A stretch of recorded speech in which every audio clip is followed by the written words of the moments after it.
Praise the Lord.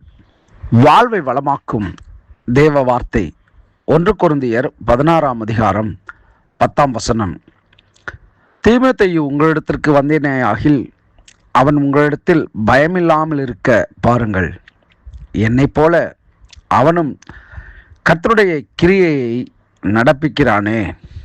ஆம், அன்பான கர்த்தருடைய பிள்ளைகளே, தீமோத்தேயுவை குறித்து இங்கே அப்போஸ்தலனாகிய பவுல் ஒரு காரியத்தை அவர் சுட்டி காண்பிக்கிறார். தீமோத்தேயு ஒரு பயமில்லாது இருக்கிற ஒரு இளைஞன்.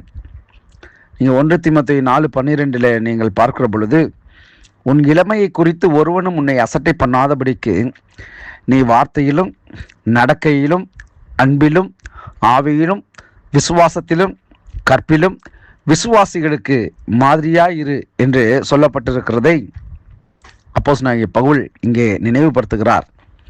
எப்படி என்றால், தீமோத்தேயு அவன் இருக்கிற இடம் எப்படிப்பட்டது என்றால், கொரிந்து சபை இங்கே அப்போஸ்தலனாகிய பவுல் குறிப்பிடுகிறது. அந்த கொரிந்து சபையை குறித்து அவர் குறிப்பிடுகிறார். அவன் இங்கே வருகிற பொழுது அவன் பயமில்லாது இருக்கும்படிக்கு, அப்படின்றால் அவன் திடகாத்திரமான ஒரு வாலிபன் தான். எந்த காரியத்தை குறித்தும் அவன் பயப்படாத ஒரு இளைஞன் தான். ஆனாலும் அவனை கொரிந்து சபையார், நீங்கள் அவனை பயமில்லாதிருக்க கவனித்துக் கொள்ளுங்கள் என்கிறார். இந்த நாளிலே அடுத்த பகுதி சொல்லுகிறது, அவனும் கர்த்தருடைய கிரியையை என்னைப் போலவே நடப்பிக்கிறானே என்று அப்போஸ்தலனாகிய பவுல் சொல்லுகிறார். ஆம், அன்பான கர்த்தருடைய பிள்ளைகளே, நாம் எங்கே ஐக்கியம் வைக்கிறோமோ அல்லது எவரிடத்தில் நாம் பழகுகிறோமோ அவருடைய சுபாவங்களும் அவருடைய குணநலங்களும் அவருடைய கிரியைகளையும் நாம் நம்மை அறியாமல் சில காரியங்கள் அது நம்மை மேற்கொள்கிறதை பார்க்க முடியும். எப்படி என்றால், பழமொழி உலகத்தில் சொல்வார்கள் அல்லவா, பூவோடு சேர்ந்த நாரும் மணக்கும் என்று சொல்லி, அதுபோல கர்த்தருடைய பிள்ளையாகிய அப்போஸ்தலனாகிய பவுல் தன்னோடு வைத்திருந்த தீமோத்தேயுவை அவன் சகல காரியம் எப்படி அப்போஸ்தலனாகிய பவுல் செய்கிறானோ அது போலவே அவனை கண்டதான இந்த தீமோத்தேயுனுடைய வாழ்க்கையிலும் தேவ ஆவியானவர் கிரியை செய்கிறார் என்பதற்கு இந்த ஒரு வாக்கியம் முக்கியமாக இருக்கிறது. ஆகவே இந்த நாளிலே தேவ பிள்ளைகளே, உங்கள் வாழ்க்கையிலே உங்களுக்கு ரோல் மாடலாக அல்லது உங்களுடைய வாழ்க்கையின் மிகவும் சுட்டி காண்பிக்கக்கூடிய அல்லது உங்களுக்கு பிரயோஜனமான நபர்களாக நீங்கள் யாரை வைத்து ஓடுகிறீர்களோ அவருடைய சுபாவங்களும் அவருடைய கிரியைகளும் உங்களை அறியாமல் உங்களிடத்தில் இருக்கிறதை நீங்கள் உணர முடியும்.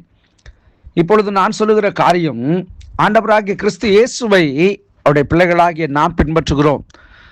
அப்பொழுது நமக்குள்ளே அவருடைய தெய்வீக சுபாவமும் அவருடைய கிரியைகளும் அவருடைய அன்பும் அவருடைய இரக்கமும் அவருடைய வழிநடத்துதலும் அவருடைய உபதேசமும் அவருடைய விசுவாசமும் நம்முடைய வாழ்க்கையிலே அவரை பின்பற்றுகிறதினாலே நாமும் அவரை போலவே, எப்படி அப்போஸ்தலனாகிய பவுல் தீமோத்தேயுவை குறித்து அவனும் கர்த்தருடைய கிரியையை நடப்பிக்கிறானே என்று சொல்லுகிறது போல, கிறிஸ்து இயேசுவை பின்பற்றுகிறதான நாமும் அவருடைய கிரியைகளை நடப்பிக்கக்கூடியவர்களாய் நாம் காணப்படுவோம். ஆகவே கர்த்தர் இந்த நாளிலே எப்படி அப்போஸ்தலனாகிய பவுல் தீமோத்தேயுவுக்கு ஒரு சர்டிஃபிகேட் பண்றாரோ, இயேசு கிறிஸ்துவை பின்பற்றுகிறதான நாமும் நம்மை குறித்தும் பரிசுத்த ஆவியின் ஒரு சர்டிஃபிகேட் பண்ணுகிறார், ஒரு உத்தரவாதம் அருளுகிறார்.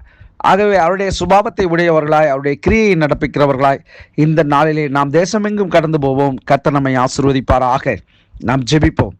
நல்ல தகப்பனே, இந்த நாளிலே ஒரு ஆவிக்குரிய தகப்பனாய் அப்போஸ்தலனாகிய பவுல் தீமோத்தேயுவுக்கு இருந்தது போல எங்கள் பரம தகப்பன் நீர், உம்மை பின்பற்றுகிறதான நாங்கள் உம்மை போலவே உம்முடைய சுபாவம், செய்கை, கிரியைகள், ஆண்டவரே அன்பு எல்லாவற்றிலும் மாதிரிகளாக விளங்க, உம்முடைய கிரியைகளை விசுவாசிக்கிறவன் இன்னும் அதிகமாய் செய்வான் என்று சொல்ல வார்த்தையின்படி இன்னும் அதிகமாய் நாங்கள் உம்முடைய அன்பை வெளிப்படுத்த, உம்முடைய கிரியை நடப்பிக்க, உம்முடைய சுவிசேஷத்தை அறிவிக்க எங்களுக்கு நீர் உதவி செய்யும்.